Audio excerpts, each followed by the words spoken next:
कांग्रेस की भारत जोड़ो न्याय यात्रा के दौरान राहुल गांधी की एक टिप्पणी पर राजनीतिक संग्राम शुरू हो गया है। राहुल की यात्रा यूपी में चंदौली, वाराणसी और अमेठी से होती हुई मंगलवार को रायबरेली पहुंची थी। यहां राहुल ने अपने भाषण में कहा कि उत्तर पूर्व, उड़ीसा, बंगाल, झारखंड और बिहार से होते हुए जब वो यूपी के वाराणसी पहुंचे तो देखा कि हजारों युवा शराब पीकर रात में सड़कों पर नाच रहे हैं। रात को बाजा बज रहा है। उत्तर प्रदेश का भविष्य रात को नशे में डांस कर रहा है। कल मैंने देखा अपनी आंखों से वाराणसी में यूपी की सच्ची हालत।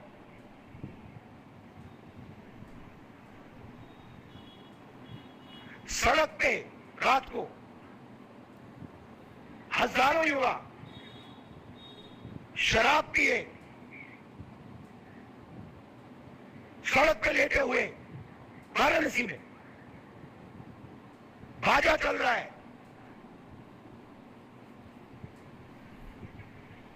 शराब पी पी के पूरा आपके युवा वाराणसी में नाच रहे।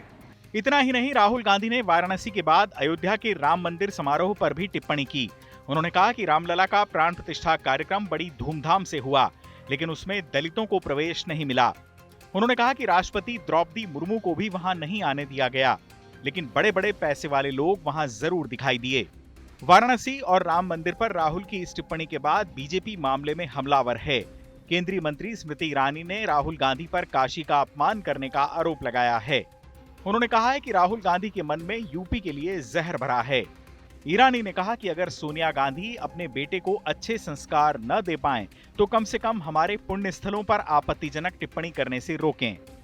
स्मृति ईरानी ने कहा कि राहुल गांधी को काशी के लोगों और उत्तर प्रदेश के युवाओं का अपमान करने का कोई अधिकार नहीं है।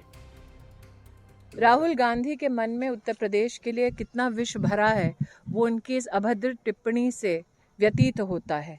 उत्तर प्रदेश के जितने भी वोटर्स हैं, दक्षिण भारत में वायनाड में अपनी कॉन्स्टिट्यूंसी में जाकर वहां पर राहुल गांधी ने उत्तर प्रदेश के नागरिकों के बारे में भी आपत्तिजनक टिप्पणी की थी। रामलला जब विद्यमान हो रहे थे अपने भव्य मंदिर में, तब भी प्रभु राम के प्राण प्रतिष्ठा के समारोह के निमंत्रण को उन्होंने ठुकराया था। और आज काशी की पुण्य भूमि के बारे में और उत्तर प्रदेश की युवा पीढ़ी के बारे में जो अपशब्द राहुल गांधी ने कहे हैं, तो मैं तो कहूंगी कि कांग्रेस पार्टी का भविष्य अंधकार में है। आदरणीय जनता को नशेड़ी कहेगा, मैं नहीं समझता कि राहुल गांधी जी का यह वक्तव्य देशवासी और रायबरेली वासी कभी स्वीकार कर पाएंगे। मैं समझता हूं, क्या राहुल गांधी जी इस बात का सर्टिफिकेट देंगे कि उनके घर के लोगों में नशेड़ी नहीं है? क्या इसका सर्टिफिकेट दे सकते हैं? राहुल गांधी ने यह भी कहा कि यूपी में एक के बाद एक पेपर लीक हो रहे हैं। उन्होंने दावा किया कि एक युवा ने बताया कि उसने कोचिंग के लिए 5 लाख रुपए दिए, लेकिन परीक्षा के दिन पेपर लीक हो गया। राहुल गांधी ने हाल ही में विधानसभा चुनाव के दौरान फेल रहे ओबीसी दांव को भी चला।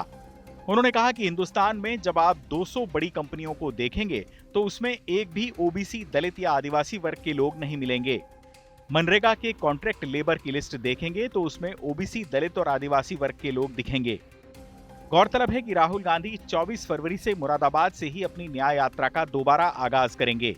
उनकी न्याय यात्रा मुरादाबाद, संभल, अमरोहा, अलीगढ़ और आगरा से गुजरेगी। चुनाव आज तक।